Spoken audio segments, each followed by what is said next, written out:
Attorney Ricky Tumutorgo, nagtataguyod ng katotohanan, nakikipaglaban para sa bayan. Bakit galit na galit ang mga DDS sa desisyon ni Marcos? Binuto mo yung presidente. Yan ang desisyon niya, irespeto nyo yan. Di ba? Di ba? Bakit ano? Bakit tayo ngayon na parang sasabihin nila, ikaw inso, bayad ka. Ewan ko sa inyo. Ha? Kayo ang dapat na mag-ano niyan. Ha? Oh. So dito tayo ngayon, papasok tayo ngayon sa issue. Si Sara Duterte. Ano bang kasalanan at pagkakamali ni Sara? Simple lang yan.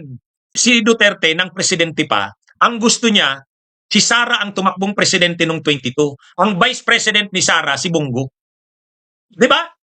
O, balikan natin ang nangyari sa Pilipinas. 2022, ang gusto ni Digong, si Sara Duterte ang magpresidente, si Bongo ang vice. O sige, sa tingin nyo, bakit ganon ang gusto ni Duterte, ni Digong? Ikaw, Sara, tumakbo kang presidente. Mananalo ka, kaming bahala. Tayo ang nasa administrasyon. Hawak natin ang makinarya ng gobyerno. Tayo ang hawak natin ang pondo. O mananalo ka. Sa survey, nangunguna ka naman eh. O, di ba? O, si Bongo ang gawin nating vice president mo. Di ba? O, balikan na. Sinong magsasabi dito sa DDS? Di ba ganun ang sinabi ni Digong kay Sara? Sinunod ba ni Sara si Digong? Bakit ganun ang takbo ng isip ni Digong? Gusto ni Digong magpasigurado. Gusto ni Digong magpasigurado. Politiko yan. Alam niyang ang dami niyang ginawang kasalanan. Ang daming namatay. Alam niya yan. Di ba inamin naman ni Duterte yan? Ang kasalanan ko sa bayan, ang pinakamalaking kong kasalanan ay extrajudicial killings. O, wag niyo sa aking sabihin na hindi inamin yan. Di ba? Di ba? Inamin niya ni Duterte. Sabi ni Duterte, ang pinakamalaking kasalanan ko sa bayan, tanggap ko yan. AG case. O yan. Alam ni Duterte, posible siyang panagutin dyan sa dami ng napatay. Alam niya yan. Alam niya yan. O ngayon, ang iniisip ni Duterte, dapat ang susunod na presidente, anak niya. O kaya si Bongo. Ang problema, hindi pa naman si Bongo pwede. O si Sara. Kasi sa survey noon, nangunguna si Sara eh. Di ba? Tapos ang kailangan lang naman, makinarya. O, ang ginawa nila Duterte noon, inagaw na yung PDP laban kay Pimentel para may partido si Sara. Di ba? Isinaayos na nila noon yung PDP laban. Kinuha na nila kay Pimentel at Pacquiao. Mayroon ng partido si Sara. Kung vice president ni Sara, si Bongo. Bakit? Kung may mangyari kay Sara, papalit na vice president si Bongo. O ganun. Ganun yung takbo ng isip ni Duterte. Alam ni Duterte yan. Kung gusto niyang makasigurado, ang presidente dapat ng Pilipinas, anak niya. Or talagang trusted niya. Wala siyang tiwala kay PBBM. Kinampan niya ba ni Duterte si PBBM? O, mga DDS. O, balikan ninyo ang kasaysayan ninyo. Kinampan niya ba ni Duterte si PBBM? Hindi. Kaya lang, hindi naman sinunod ni Sara si Duterte, yung tatay niya. Ha? Bakit hindi niya sinunod? May away si Sara kay Bongo. Oh, may away pamilya. Ang tingin nila Sara, marami nang nakukuha si Bongo. Si Bongo close kay Hanilet. Oh, may mga ganong issue yan. Di ba? Alam naman natin yan. Sila Sara Duterte, sila Pulong at sila Baste, ayaw nila ng mga nangyayari sa Malacanang. Alam nila na ang nagpapatakbo ng Malacanang sila Bongo, sila Hanilet. Kaya ayaw ni Sara na tumakbong presidente tapos ang nakapaligid sa kanya sila Bongo. Sila yung mga PDP laban, ayaw niya. Kaya nga ang ginawa ni Sara, tumakbo na lang na mayor ng Davao, di ba? Nag-mayor na lang siya ng Davao. Walang nagawa si Duterte. Kaya lang nung bandang huli, nakumbinsi nila Amy Marcos at saka ni Gloria Arroyo na mag-vice kay PBBM. Si PBBM hindi naman kaibigan ni Sara. Ang kaibigan ni Sara ay si Amy. Ang kumumbinsi sa kanya ay si Amy. O, yan yung totoong nangyari. May nagawa ba si Digong? Wala. Kaya lang, anong magagawa ni Digong? Nagdesisyon na si Sara.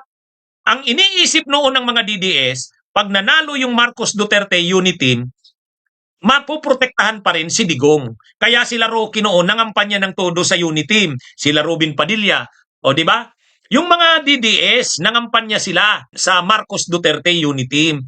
Kaya itong mga DDS ngayon, galit na galit kay Marcos, desisyonin nyo yan. Desisyon yan ni Sara. O ngayon, bakit may kasalanan at may pagkakamali si Sara? Siguro kung sinunod niya si tatay niya, tatay Digong niya, Iba siguro ang naging bo, 'di ba?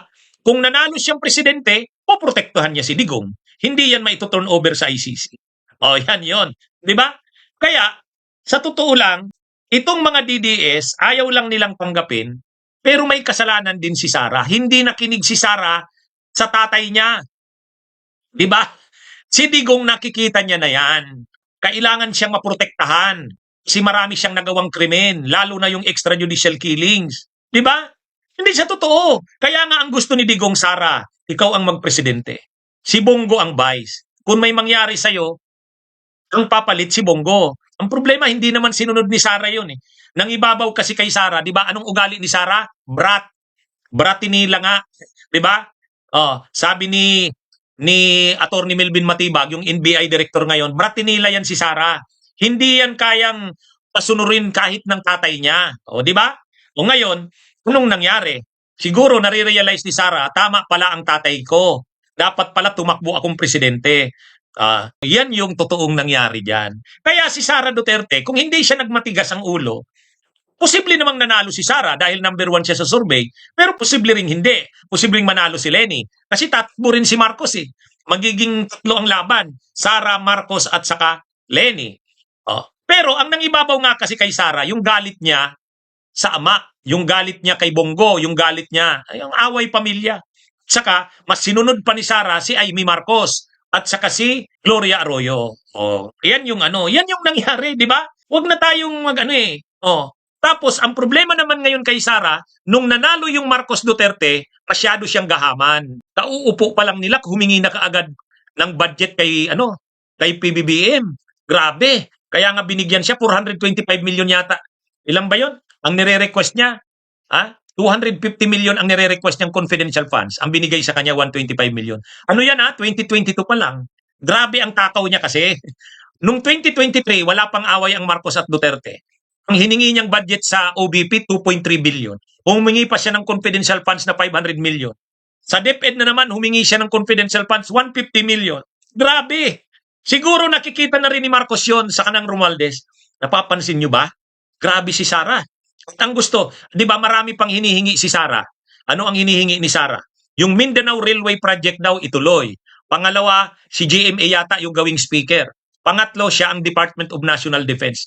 Grabe ang mga hiningi ni Sara. Hindi na yung nagugustuhan ni PBBM. Mabutit hindi siya sinunod. Pero yung budget ni Sara noong 2023, ang laki. Busog na busog si Sara. Hindi, totoo lang. Kaya lang, nag-away na ngayon si Sara sa si Romualdez. Tinawag na ni Sara si Romualdez na tambaluslos. Inaway niya na rin si Lisa Araneta. Yun ang problema din kay Sara. Spoiled. Bratinela nga. Palaaway.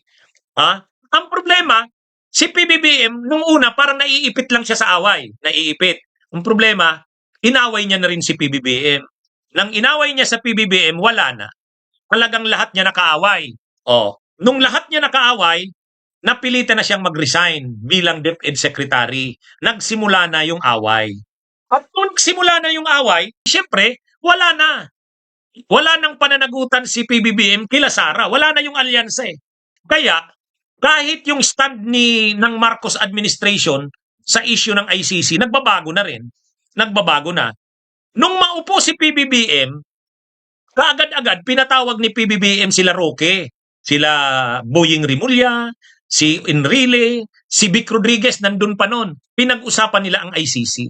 Ang stand talaga ni PBBM sa simula't simula pa, hindi magko-cooperate sa ICC. Yung sinabi ni Boying, pag tumungtong ang ICC sa airport pa lang, papabalikin na. Yan yung una.